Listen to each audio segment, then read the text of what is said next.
কি হবে বাবা, আমি বলতেই পারছি না। আমার গরুগুলো বিক্রি হোক, আমার ছেলেটা যাতে বেঁচে থাকে সেই চেষ্টা করো। গরু যদি বিক্রি না হয় আমার ছেলে মরে যাবে। আমরা সোনা, আমরা সমস্ত জমি জায়গা বন্ধক দিয়ে, সোনা বন্ধক দিয়ে, লোন নিয়ে আমরা এই ব্যবসা করছি। আজকের যদি গরু বিক্রি না হয় আমরা এগুলো পরিশোধ করবো কি করে? আমরা কি করে খাবো? শুভেন্দু অধিকারীর কাছে একটাই অনুরোধ, গরু যেন বিক্রি হয়, গরিব মানুষ যেন না মরে, কুরবানি চালু করুক। হ্যাঁ, গরু বিক্রি হয়েছিল, তারা আবার টাকা রিটার্ন চাইছে। আমাদের যা টাকা দিয়েছিল টাকাগুলো তো আমরা খরচ করে দিয়েছি, তাহলে আমরা টাকাটা রিটার্ন দেবো কি করে? গরু বেচে না, পার্টি আসলে কাকে বেচবো? গরুগুলো কাকে দেবো? পার্টি তারা কুরবানি বলছে, কুরবানি হবে না, কুরবানি করতে দেবে না। আমরা এই ধার দেনা করে বছরে এরকম গরু বছর তুলি, বৌদের গয়না পায়না বন্ধক দিয়ে ধার দেনা সুদি পুদি টাকা ব্যবসা এটা আমাদের করা হয়, আবার বেঁচে কিনে দেনা দুনি তুলে দেওয়া হয়। কিন্তু এবার তো মুড়ি একটাও বিক্রি হয় না। ব্যবসার উপরে আমাদের সবকিছু। আজকের ব্যবসার জন্য এই সরকারটা কি সরকার এলো আমাদের কাছে? এটা কি সরকার?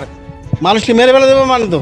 ওরাও তো মানে আমাদের যত এই ব্যবসাদার আছে প্রত্যেকের মরতে হবে আগে। তাহলে আমাদের মরতে হবে, তাহলে গরুকে নমান্য ছেড়ে দিয়ে আসি, সরকার কি ঝাপারে করুক। হ্যাঁ, কি করব? আমাদের বিচুলি দিচ্ছে না, তাহলে এরা না খাবে আমরা কি করে চোখে দেখবো? সরকার কুরবানি বন্ধ করছে, বলছে গোমাংস খাওয়া যাবে না, ওর জন্যই টাকা রিটার্ন চাইছে। তাহলে আমরা টাকাটা তো খরচ করে ফেলেছি। 14 বছর গরু বাঁচে মোটো অথবা 20 বছর 21 বছর। 14 বছর তার আগে তো গরু মরে যায় তো অনেক। 14 বছর গরু থাকে। গরু যদি না বিক্রি হয়, যদি না হয়, আমরা কি করবো? এখন কোথায় যাবো? আগে তো আজ তো আমার ব্যবসা করছি, আজ ধরো 18 20 22 বছর ধরে ব্যবসা করে আসছি, কোনো সময় আরাম দেখিনি, এই প্রথম। উত্তরপ্রদেশ কানপুরি গরু নাকি ওখানে কাটাই হয়, ওখানে বিদেশে সাপ্লাই হয় মেডিসিন দিয়ে। সেগুলো কি করে হচ্ছে? সেগুলো কিভাবে হচ্ছে? তাহলে গরু বলি দেওয়া যাবে না? তাহলে গরু বন্ধ করে রাখুক না। আর এই যে কুরবানির উপরেই আমরা তো ব্যবসা হয়, এই ব্যবসা কোনদিন চলে না। কিন্তু কুরবানিটা বন্ধ করা মানে ব্যবসাটা বন্ধ। আমি চাই কুরবানির এবারটা হোক, সিস্টেম বেঁধে দেয়, সিস্টেম অনুযায়ী কুরবানিটা হোক। পরের বারে না হয় আমরা কুরবানির জন্য আমরা বেদির ব্যবসা করবো না, গরু পুষবো না, অন্য কিছু করে খাবো। বিজেপি সরকার আসায় যেন হিন্দু ভাইয়েরা এই বেশি বিপদে পড়েছে। কেন বলছি কথা?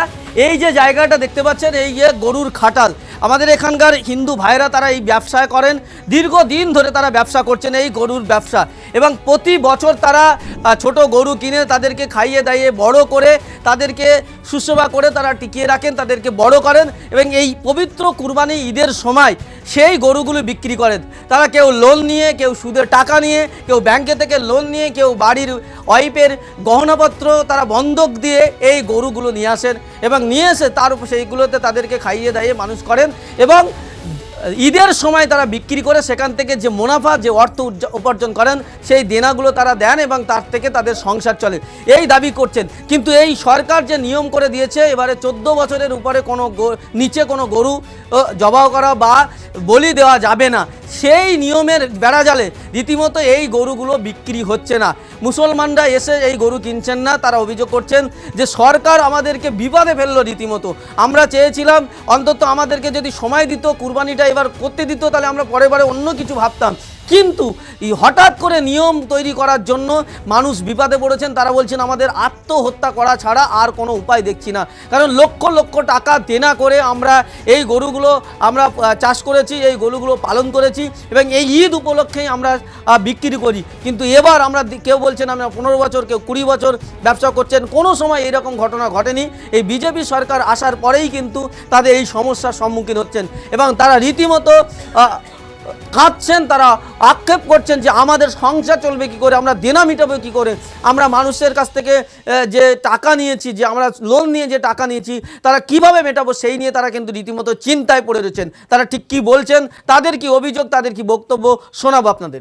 কথা বেরোয় না, আমি কি বলবো, আমি মনে আনতে পারছি না। ওরা আমার এক প্যাকেট বিষ কিনে দেয়, আমি বিষ খাই, আমার ওষুধ নেই, আমি সকাল থেকে ওষুধ খাতে পারি।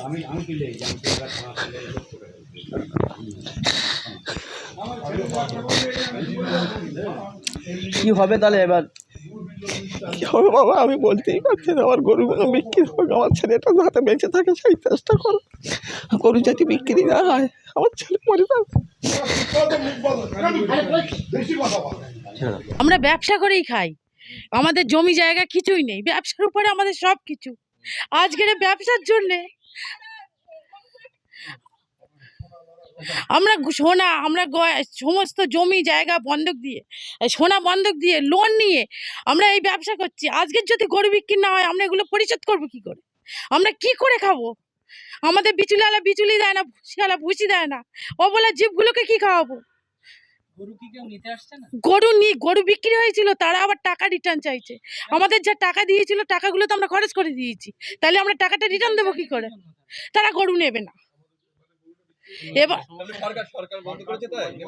সরকার কুরবানি বন্ধ করছে, বলছে গোমাংস খাওয়া যাবে না, ওর জন্যেই টাকা রিটার্ন চাইছে। তাহলে আমরা টাকাটা তো খরচ করে ফেলেছি, আমরা টাকাটা আবার কোথা থেকে দেবো? এবার সরকারের উপরে পরিস্থিতি, সরকার যা করবে।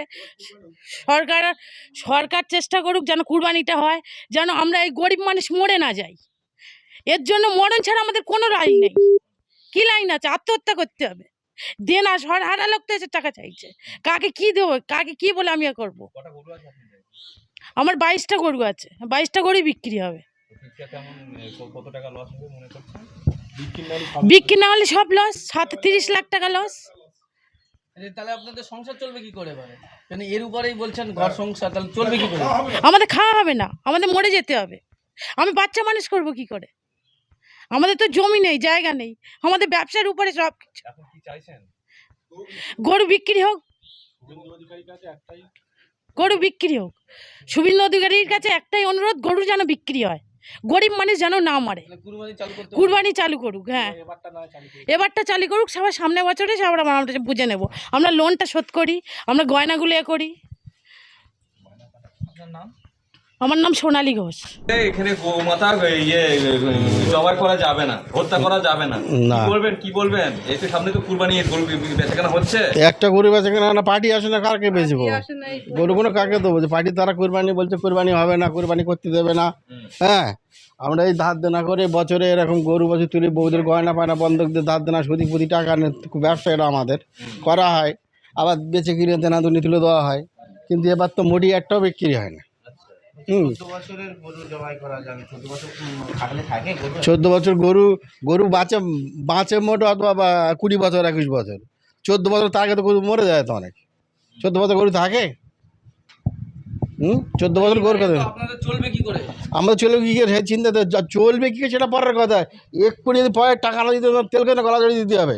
কেন খুদি টাকা নেওয়া, আমরা কি করবো? টাকা দেবেন, তাদের টাকা পরে দিতে হবে না? বৌদের গয়না বন্ধক দেওয়া আছে, তাহলে সেগুলো ছাড়াবো কি করে আমরা? কি করবেন এবারে গরুগুলো? আর গরু কি সেটা চিন্তা করছি, গরু যদি না বিক্রি হয়, যদি না হয়, তো আমরা কী করবো এখন? কোথায় যাবো? না, কোনো সরকারের সমস্যা ছিল না তো। আগে তো আজ তো আমার ব্যবসা করছি, আজ ধরো 18-20-22 বছর ধরে ব্যবসা করে আসছি, কোনো সময় আরাম দেখিনি, এই প্রথম।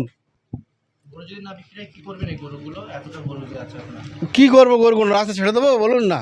কী করবো আমরা গরুগুলো নিয়ে? খাওয়াবো কি ওদের? আমরা তো ধার দেনা করে, যেরকম বিচুলি দেয় না, বন্ধ করে দিয়েছে, ভুসি দেওয়া বন্ধ করে দিয়েছে, কারণ বাকি থাকে, বিক্রি করে টাকা দেওয়া হয়। কিন্তু এখন তো তারা কোথায় পাবে? তারা ভুসি দেয় না, আমাদের ভুসি সব বন্ধ। বিজেপি বিধায়করা রাস্তায় গরু আটকাচ্ছে, নিয়ে যেতে দেয় না। এই সরকারটা কী সরকার এলো আমাদের কাছে? এটা কি সরকার? মানুষকে মেরে ফেলে দেবে মানে তো? ওরাও তো মানে আমাদের যত এই ব্যবসাদার আছে প্রত্যেকের মরতে হবে আগে, তারা আমরা ধার দেনা করে এত গরিব তুলেছি, এই জন্য বিক্রি তার টাকায় তারা কেউ ছেড়ে দেবে আমাদের? বৌদের গয়না করে দিয়ে এসি, সেই তারা বাংলায় বন্ধক দেওয়া আছে, যদি নাইনাতে বউরা আমাদের কাছে শুনবে, ভালো চোখে দেখবে? আমার নাম অশোক ঘোষ। বিপদ মানে এর মতো বিপদ আছে? আমাদের খাওয়া দাওয়া ঘুম বন্ধ হয়ে গেছে। সরকারের কাছে কি বলতে চাই? সরকার কি বলছে? খুলে দিক, মাল বিক্রি হয়ে যাক। হ্যাঁ, সরকার মাল খুলে দিক, মাল বিক্রি হয়ে যাক, নাহলে আমরা বাঁচবো কীভাবে? সরকারের কাছে বারবার নিবেদন করছি, খুলে দিক, বিক্রি হয়ে যাক মালগুলো। আমার নাম অশোক ঘোষ, গ্রাম বামুনিয়া। সরকার মানে আপনারা যে গরু ব্যবসা করছেন, সরকার বলেছে যে 14 বছরের উপরে কোনো গরু বলি দেওয়া যাবে না বা কুরবানি করা যাবে, তো সেক্ষেত্রে আপনাদের ব্যবসার উপরে কি কোনো ইফেক্ট পড়েছে? এবার 14 বছর গরু কোনোদিন খাটাতে থাকে না। 14 বছর গরু মানে বুড়ো গরু, খাটালে যা গরু থাকে 5 বছর 6 বছর 7 বছর 4 বছর বয়স। ও যা বলে সরকার তো আমার যাতে কুরবানি না হয় এরম কথা আমি বলতে পারি, কিছু বলতে থাকি। আমরা যে ব্যবসা করি বছর বছর করে থাকি, এই যে ভারতবর্ষ চলছে, এই যে আমাদের বাংলায় যে গরুর ব্যবসা হয়, বিহার, উত্তরপ্রদেশ, উড়িষ্যা, বাইরে থেকে গরু আসে। সরকার মনে করে বাইরে থেকে গরু আনাটা বন্ধ করুক, আমাদের 2 মাস কি 3 মাস সুযোগ দেখ যে তোমরা গরু পরিষ্কার করে ফেলো, তাহলে আমরা গরুটা বেচার সুযোগ পাই। আর এই যে কুরবানির উপরেই আমরা তো ব্যবসা হয়, এই ব্যবসা কোনোদিন চলে না, কিন্তু কুরবানিটা বন্ধ করা মানে ব্যবসাটা বন্ধ। আমি চাই কুরবানির এবারটা হোক, সিস্টেম বেঁধে দেখ, সিস্টেম অনুযায়ী কুরবানিটা হোক। পরের বারে না হয় আমরা কুরবানির জন্য আমরা গরুর ব্যবসা করবো না, গরু পুষবো না, অন্য কিছু করে খাবো। আমাদের ব্যবসার কোনো পুঁজি নেই, আমাদের ব্যাংকে লোন আছে, লোকের কাছে ইন্টারেস্ট টাকা আছে, ভুষির দোকান আছে, ওষুধের দোকান আছে, বিচুলি এলা আছে, সবই আমাদের দেনা করে করা। কিন্তু এই গরু বিক্রি হবে না, আবার কষাই বন্ধ, মানে তার মানে আমাদের অবস্থা খুব খারাপ। লোকে মারবে, ধরবে, গালাগালি করবে, পথে আত্মহত্যা করতে হবে। ওই তো কিছু করার নেই। যদি দেনা না থাকতো তাহলে আমি না সংসার, আমি অন্য জায়গায় মজুরি খাটতুম 400 টাকা রোজে, সংসার চালাতুম। কিন্তু এখন যে 30 লক্ষ টাকা দেনা, সেটা আমি চালাবো মানে এই গরুর ব্যবসা করতে গিয়ে দেনা করে। হ্যাঁ হ্যাঁ, দেনা হয়ে গেছে। ওই কাঁচা ব্যবসা, গরু মরে, এই যে কারুর কাছে টাকা থাকতে কেউ তার ব্যাংকে থেকে লোন দেয় না। আমার লোন আছে, আমাকে মিডিয়া হচ্ছে, আমি প্রমাণ দেবো। আমার ব্যাঙ্ক অফ ইন্ডিয়া লোন আছে, ওটাকে পিএনবি বলে, পাঞ্জাব ন্যাশনাল ব্যাংক, ওতেও লোন আছে, তার প্রমাণ দেবো আমি। আমার টাকা থাকলে কেউ তার সুদ করে নেয় না। মানে লোন দিয়েই গরু হ্যাঁ হ্যাঁ হ্যাঁ হ্যাঁ, আর এটা কত বছর ধরে করছে? আমি করছি 15-20 বছর। লকডাউনে একবার ভেসে গিয়েছি, আবার এই দেনা বেনা করে আবার এই চালাচ্ছি, এইভাবেই চালাই আমরা। এই যে মানে প্রতি বছর কুরবানির সময় আপনাদের গরু হ্যাঁ, গরুগুলো বিক্রি হয়। এই সারা বছরের পাটাটা 2 লাখ 3 লাখ 4 লাখ টাকাটা লাভ হয়, এটাই আমাদের সংসার সারা বছর চলে। এর উপরেই এর উপরেই সব। যখন আমাদের না হবে, আমাদের সুযোগ দেখ, আমরা বন্ধ করতে ব্যবসা করবো না। নতুন সরকার এসে তারা এসে এই নিয়ম করে। নিয়ম ঠিক আছে, নিয়ম আমিও মেনে নেবো, সময় দেখ।